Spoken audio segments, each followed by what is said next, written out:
تفضلوا معايا الاخوان نوريكم هاد الشقه تبارك الله اللي مخدومه بواحد الفينيسيون اللي زوينه بزاف. فينيسيون اللي كتجي انيقه بهاد اللوينات اللي مخدومين وهاد الجليج اللي كاليتي زوينه بزاف والستين على الستين اللي كبير وهاد الشريجمات تبارك الله اللي كبار بزاف. والزوين في هاد الشقه هو انه ما عندكش الفيزافي، هادي حاجه زوينه بزاف. الصالون ديال لابارتومون كان هو هذا تبارك الله. انا عجبوني هاد اللوينات اللي مخدومه بهم هاد لابارتومون، سواء اللوينات ديال الجليج، سواء اللوينات ديال الصباغه، سواء اللوينات ديال البروفيلات. تبارك الله لابارتومون زوينه بزاف. المدخل الرئيسي ديال الشقه كان هو هذا، يعني هذا هو المدخل الرئيسي ديال الشقه.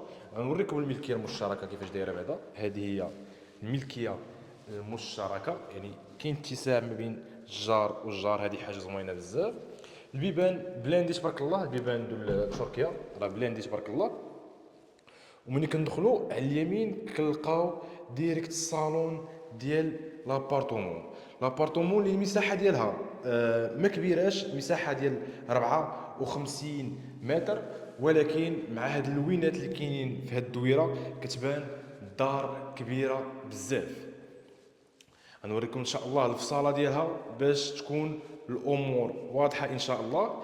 هنا كيف ما قلنا على اليمين كنلقاو الصالون، هنا كنلقاو شومبر بالبلاكار والبالكون، هنا كنلقاو دوش طواليت، هنا كنلقاو الغرفه، وتماك كنلقاو المطبخ. نشوفوا ان شاء الله الغرفه الاولى ديال هذا لابارتومون. بعدا ها دوش طواليت تبارك الله حتى هما مخدومين بكاليتي زوينه ديال الفينيسيون واللوينات زوين ديال الجليج. هذا دوش طواليت. هنا غادي نشوفوا الغرفه الاولى اللي عندها بالكون، وتبارك الله هاد البلاصه اللي ما فيهاش الفيزافي، يعني هذه حاجه زوينه بزاف. يعني الانسان كيكون عايش في دارو وهو مرتاح. هنا عندك بلاصه ديال الشوفو، هاد البالكون اللي متواضع، وهنا عندك بلاكار. هذا بيت نعاس الاول.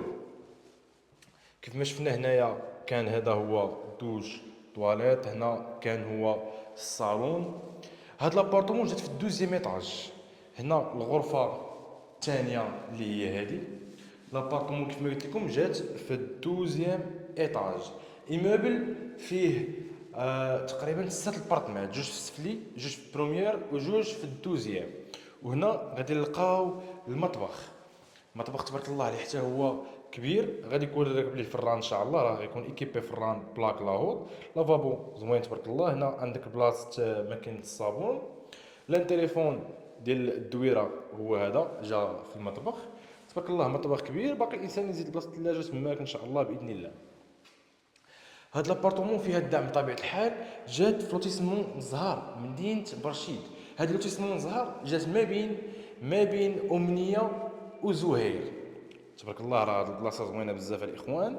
الثمن ديال هاد لابارتومون الثمن ديالها هو 38 مليون سنتيم اللي خرجوا به الناس، يعني تقدر تجي تفاوض معاهم شويه ان شاء الله. وكيف ما قلت لكم راه فيها الدعم. مدينه برشيد. كان معكم كريم بالعبدي، الرقم ديالي 0707 47 73 01. تهلاو في روسكم.